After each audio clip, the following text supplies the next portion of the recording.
Your oil change, these are the things you must have: a jack stand, a HW6 Allen key with a ratchet, this screwdriver for taking your seal off around your oil canister.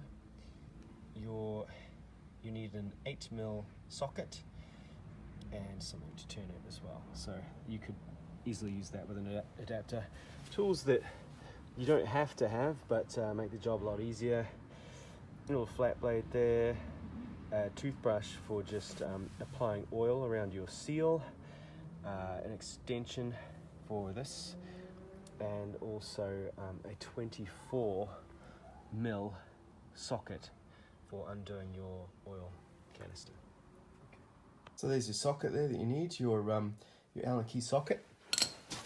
And you're going to take that, and your oil drain plug is quite far back, to the point where you think that you might actually be draining the gearbox oil.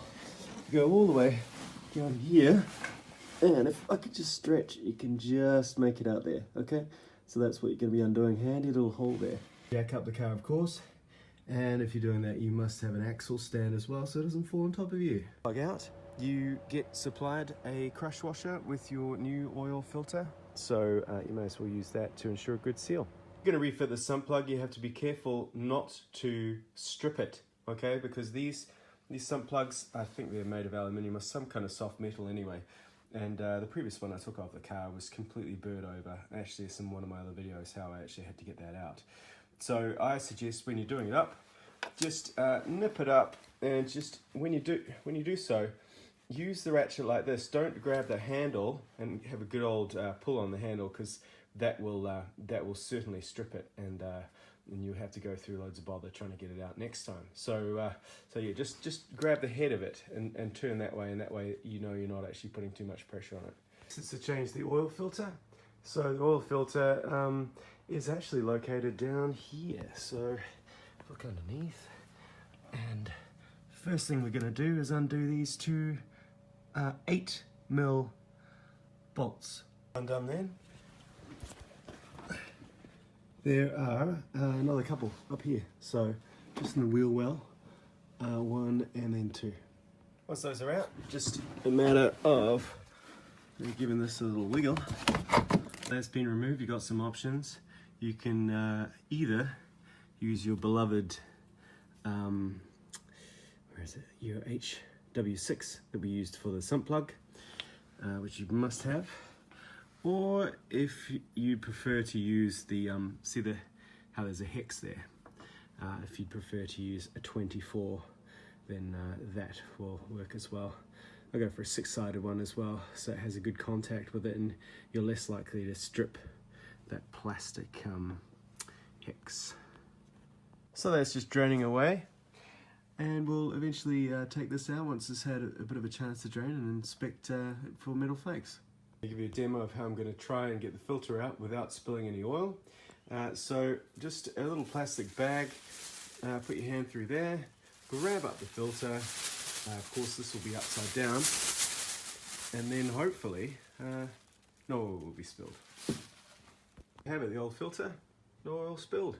Alright, what I'm going to do now is get the seal that we got in our kit and replace the original one.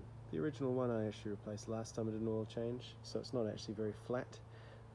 So you could get away with not doing it if yours looks like this, but if it is flat at all, it can let oil pass, so best to replace it while you're there. Second rung down, notice there's another wide rung there above it.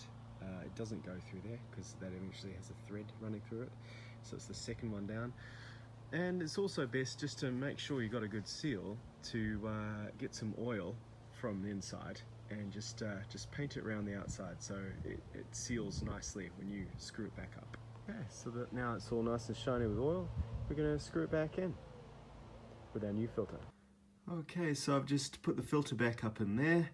I had to sort of push it in because that hole gets enlarged when you put it in there. And it's best to fit it to this end first before you pop your other end on. Tighten that up. Time to refit this. Just before you do, make sure that these are all lined up, okay? Because you don't want them they can easily come out of line, and then you're going to have issues doing them up. Mine seem fine. When you're putting these 4 screws in, I would suggest actually just putting them in finger tight first of all, just locating them, not actually doing them up very tight at the start. Once they're all in, then tighten them all up. And make sure that you have these 2 ones, make sure they're definitely in tight, because if these are loose, what happens is at speed, your wheel arch liner will then rub against your tyre, and it causes a big wear right the way up, causes a big gap, and you'll have to replace it. And unfortunately, the M5 arch liner is different from the E60, so it's very expensive. So make sure that those are done up nice and tight. Worth inspecting your oil filter afterwards. My car has done 3,000 miles since its last change, and actually looking at the filter, I cannot see any little specks of metal anywhere, which is obviously a good sign. So now to add your oil, the recommended oil is castor oil, but I've actually gone for liquid moly. This is apparently what the BMW technicians use when they run out of castor oil. It's a very good oil, and it's also about half the price of the other oil, so I feel as though I can do twice as many oil changes, which I think is better for the car than just having this specific oil. It's still the right weight, it's 10W60, and it's fully synthetic as well. And we need 9.25 litres.